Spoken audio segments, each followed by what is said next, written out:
Salut tout le monde, voici en train de vous proposer ce vidéo qui parle d'une information que j'ai eue hier soir sur Facebook et qui est vraiment assez troublante. Cette information est sur le coronavirus. Il paraît que le coronavirus était connu en 2018. Car je vais vous faire voir de suite sur Netflix un film, une série qui est transmise sur Netflix et qui est une série japonaise et qui parle exactement du coronavirus et qui prévoit une épidémie criminelle. Je dis bien une épidémie criminelle, c'est-à-dire qui a été voulue par un gouvernement, par quelqu'un, par une bande, une mafia, et qui s'est répandu dans la ville et puis dans le monde. Voilà, il parle exactement du coronavirus. Il nous donne les effets du coronavirus, il nous donne son temps d'incubation, il nous donne des chiffres sur l'éventualité des dégâts qu'il va causer. 90% de la population mondiale serait exterminée par ce que dit le film. Bien sûr, moi je ne crois pas en ça, parce que les informations qu'on a sous nos yeux ne disent pas ça, mais il nous dit de cela. Donc le film, c'est un film japonais, vous avez vu les images, vous avez vu comment le titre du film dans l'affiche, et au-dessus du film, vous allez voir la date, le 2018, c'était la date de son montage, de sa publication. Et si vous allez dans le 10e épisode de ce film, je dis bien le 10e épisode de ce film, à la minute 52 secondes, vous allez vous trouver face à un dialogue entre le médecin et la malade qui venait de faire ses analyses sur le sujet du coronavirus, et vous allez voir dans la suite comment l'attentat va être fait, etc.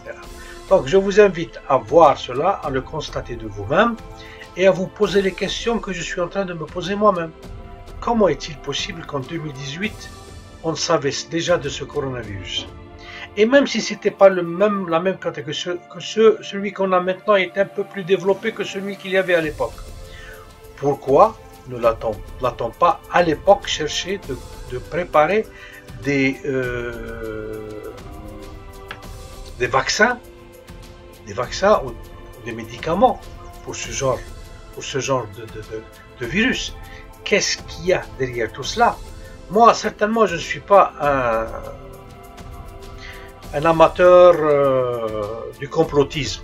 J'aime pas le complotisme, surtout quand il n'est pas prouvé matériellement. Ni que j'aime les fake news. Mais cette information-là m'a un peu perturbé, je vous dis la vérité.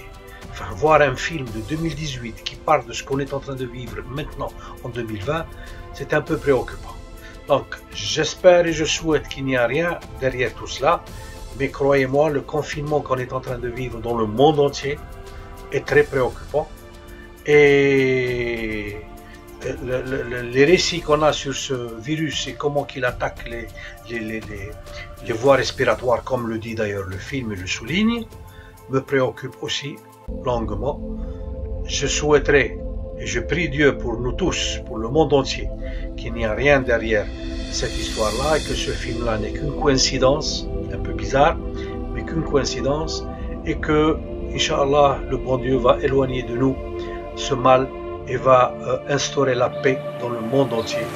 La paix, la fraternité qui sont un devoir, car après tout, que l'on soit croyant ou pas croyant, nous sommes des fils, des descendants d'Adam et Ève, donc les appartenant à la même grande famille de ces premiers habitants de la terre, ou alors on est les enfants appartenant à la grande famille humaine du hasard qui nous a créés, qui nous a portés ici.